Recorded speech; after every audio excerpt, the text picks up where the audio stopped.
Bonjour à tous, moi c'est Aka Oulaté Karine, social media manager de Weblogy Group. Weblogy est le propriétaire d'Abidjan.net, Mouchi.com, Life.ci, Afrique Femme, Wawaga, Abamako. Je suis la seule femme experte en Côte d'Ivoire, gestion, chaîne YouTube et monétisation.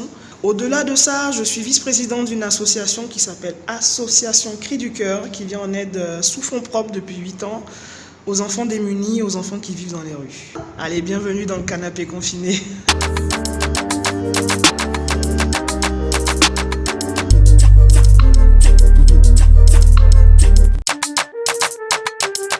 Je suis à la maison, on est en mode télétravail et tout est en mode autoconfinement pour lutter contre la propagation du coronavirus.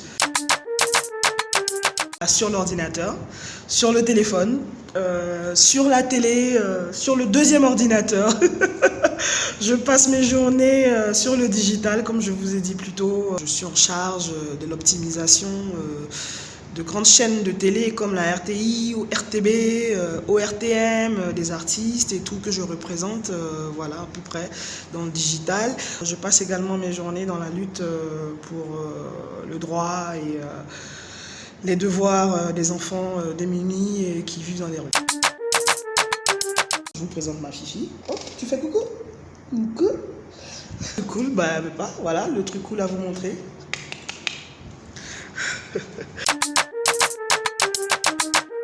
Pour cette période de coronavirus, tout le monde cherche à se confiner, tout le monde cherche à se protéger. Et les grands oubliés, ce sont les enfants qui vivent dans les rues. Pourtant, ce sont les premières victimes qui, si on ne s'occupe pas d'eux, vont propager la maladie de manière exponentielle. Je vous explique, je vous donne un exemple. L'enfant, il est dans la rue, il n'est même pas au courant qu'il existe une maladie qui s'appelle le coronavirus. Il va fouiller dans une poubelle pour trouver à manger. Vous imaginez, dans la poubelle, il y a des gants, il y a des masques. Il touche sans problème et il est contaminé. Le lendemain matin, vous êtes au feu dans votre voiture, il y a le même enfant de la rue qui vient toucher votre poignet de porte et vous dites Tanti, donne-moi 100 francs. Il a le coronavirus, il a touché votre poignet, votre collègue peut-être vient après, il touche la même poignée, il est contaminé. Vous voyez un peu, donc c'est un cercle vraiment vicieux. Si on ne s'occupe pas de ces enfants qui sont directement exposés à la maladie, ben on aura beau nous se protéger, on n'en finira jamais avec ça. Le coup-feu est apparu, donc on n'était plus dans une optique de sensibilisation, on était dans une optique de sauver ces enfants. Du coup, on a lancé un cri de cœur un peu à tout le monde, grâce à Madame Zagba, épouse Kwasi, du programme de l'enfance vulnérable du ministère de la Solidarité et de l'Enfant. On a pu trouver de la place pour certains enfants. Donc une soixantaine de nos enfants qu'on suivait dans les rues ont pu intégrer le programme et ont trouvé une place dans certains centres. Au-delà du ministère qui nous a aidés, il y a beaucoup de rappeurs qui nous ont quand même accompagnés, il y a des opérateurs économiques. Les Ivoiriens en général, ils se sont donnés. Franchement, j'ai eu une grande surprise, beaucoup de gens ont lutté pour ces enfants. Tu prends un Chris Carter qui est le premier à relayer nos visuels et tout, à nous donner de la visibilité dès qu'on lance quelque chose. Tu prends un petit Lil J, très disponible, touché par le social malgré ses airs de grand rappeur de trucs. Tu prends un comédien comme Moses Aouné, tu prends un opérateur économique à la Molaré qui nous offre un de ses entrepôts pour héberger 30 de nos enfants. Tu te dis waouh, voilà quoi, les gens ils réagissent.